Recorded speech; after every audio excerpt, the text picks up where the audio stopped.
often we hear the question about whether vaccines provide better immunity than natural infections. So the idea around vaccines is that we try and find out, well, what part of it is of an infection is actually causing the illness, and how does our body respond to an infection to protect our body. The idea around a vaccine is to take that very small part of the germ and just give that little part. So it can't actually cause disease, but it causes our immune system to protect ourselves for the next time that we actually encounter the germ in real life. Well, we can start now with the questions from our viewers. I will start with Sayan Mitra, who is watching us from Sydney. It must be late night now in Sydney, and asking what is the future of needless vaccines? Oh, that's such a great question. Wouldn't we all love to have vaccines that actually don't have needles associated with them? Because I think many of us, who of course we've all been vaccinated, and it's not that fun to actually go get an injection, but important. So we're working on technologies now. First thing I would say is some of our vaccines are actually orally administered vaccines. So to protect against rotavirus diarrhea, kids get an oral vaccine. For some kids around the world, the way that we give polio vaccine is also an oral vaccine. We also have nasally administered vaccines where you squirt a product in the nose. But we're working with companies to also try and develop vaccines that can actually just be put on a patch.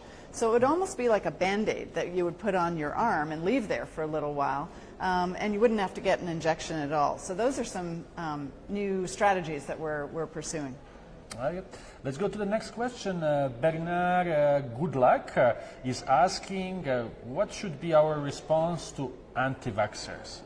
I assume it is about misinformation that is circulating sometimes. Yeah, the first thing I'd like to say about that is most families, most parents are really trying to do the very best that they can for their children. What's difficult is that there is so much misinformation out there, and it's really tough for people to distinguish between what's real information and what's misinformation. In addition to that, unfortunately, there are some groups who for some reason are quite intent on knowingly spreading misinformation.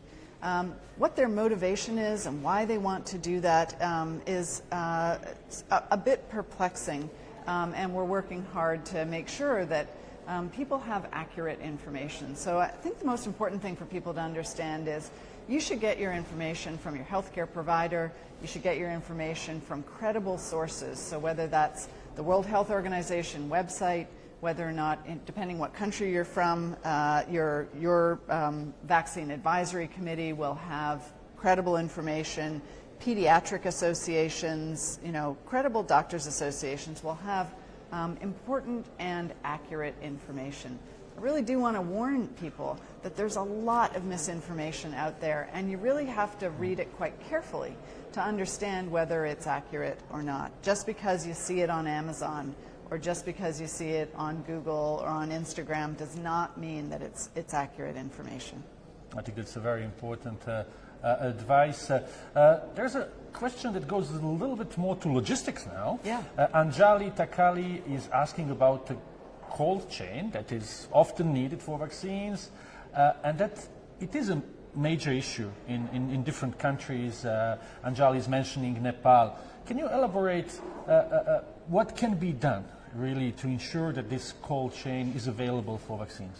So Anjali, it's kind of a technical question. For those of you who are not technical, maybe I can explain a little bit what the question is about. Most, if not all, of our vaccines need to be kept cold in order for them to do what they need to do. They can't have large temperature fluctuations for long periods of time. And so the system for us to deliver vaccines, to go from the manufacturer on a plane to a country, on a truck, maybe on a camel or a mule, to actually get it to clinics where children and adults come to get vaccinated, means those vaccines have to be protected in the right temperature the whole way along. And that's called the cold chain. So one of the pieces of work that we're doing is to make sure that countries and vaccine programs have up-to-date equipment in all the places, in all of the ways in which vaccines are delivered. A second thing we're doing is trying to make vaccines smaller and smaller in terms of the size that they take up, so that we don't have to have quite so many refrigerators or quite so many cold boxes to transport vaccines. And the third thing that we're doing is working with manufacturers to try and advance the development of the vaccines so that we can have vaccines that are more stable and can sit outside of those quite cold temperatures. So there's a number of different areas that we're working on to make sure that everybody everywhere is getting vaccines that are of the right quality and can produce the immune response that they're intended to. Thank you, O'Brien. Now we go to one of the vaccine-preventable diseases, diphtheria. We have seen outbreaks of diphtheria in countries where immunization coverage was low, and in particular we have Katri Jalava asking us about the diphtheria vaccination strategy in the Rohingya population right now that is in a Cox's Bazar in Bangladesh. We had an outbreak there. Would you comment on how to deal with the diphtheria outbreaks in this kind of settings? Yeah, so again, diphtheria is, for some people, might seem like a disease of the past. Does diphtheria really still occur? And the answer is it does. It's not one of the bacteria that we're ever going to be able to really get away from entirely, which is why it's important that every person everywhere should be vaccinated. So diphtheria is a disease that causes an illness, a respiratory illness, and can lead to suffocation and death. Unfortunately, the Rohingya, a population that had to flee where they were living, and were a population, a group, a community of people who had not had access to vaccination. And so this was a group that was displaced and suffered a serious diphtheria outbreak. There was a rapid and widespread reaction to that, including by governments and by the World Health Organization, to vaccinate as many people in that community as possible in a very short period of time, which has squelched the outbreak of diphtheria. And this is just one example of some of the challenges that communities are facing, especially communities that are refugees, that are facing conflict, that are having to move from natural disasters, climate change. These are some of the challenges that we're facing. Thank you very much for that. Now one question from Zafer Evren Batur, and I think this is the question you get often. What are the side effects of vaccines? Sure. So the first thing I want to say, Zafer, is all vaccines that are licensed vaccines undergo very substantial testing for safety. So if a vaccine has become licensed, you can be very assured that there has been years of testing and evaluation and monitoring of that vaccine for its safety. That being said, it's true that vaccines can cause mild side effects. You might have pain at the injection site if it's an injectable vaccine, some redness around where the injection took place. You might even feel a little bit unwell for a couple of days.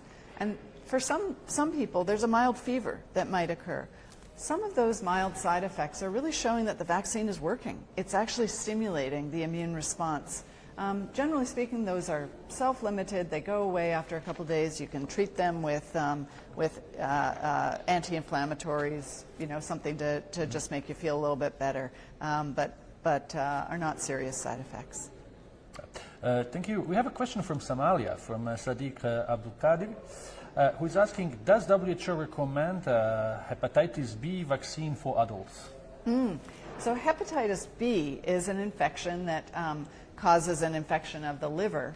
And one of the reasons why it's really important is that for some people who get hepatitis B, they will go on to have lifelong disease of the liver and can die of liver disease. So really important that people are vaccinated against hepatitis B, and we actually vaccinate in infancy. So all children who are born should go on to get a series of vaccines against hepatitis B. As an adult, if you haven't had hepatitis B vaccine, we don't have an adult program. It's really an infant program of hepatitis B vaccination.